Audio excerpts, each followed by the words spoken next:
Hi guys, welcome back to my channel soldier wife Tulasi. అందరూ ఎలా ఉన్నారు? బాగున్నారని అనుకుంటున్నాను, బాగుండాలని ఆశిస్తున్నాను. ఈ రోజైతే సపోటా జ్యూస్ చూపిస్తానండి మీకు.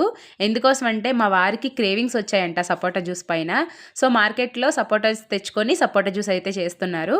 ముందుగా మంచిగా పండిన సపోటా పళ్ళు తీసుకొని దానిపైన ఉన్న తొక్కని అలాగే దాని లోపల ఉన్న పెక్కని సెపరేట్ చేసేసేయాలి. అందులో కొంచెం షుగర్ని యాడ్ చేయాలి. అలాగే మంచిగా మిల్క్ కూడా ఉంటాయి కదా, పాలు కూడా యాడ్ చేసుకోవాలి.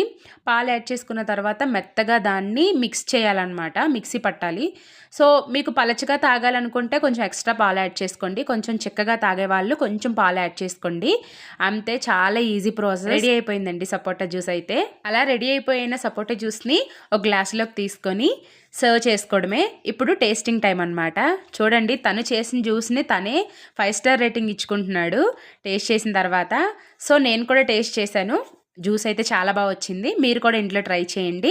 ఎలా వచ్చిందో కామెంట్ సెక్షన్లో కామెంట్ చేయండి. నచ్చితే like, share and subscribe. Follow for more. Bye guys.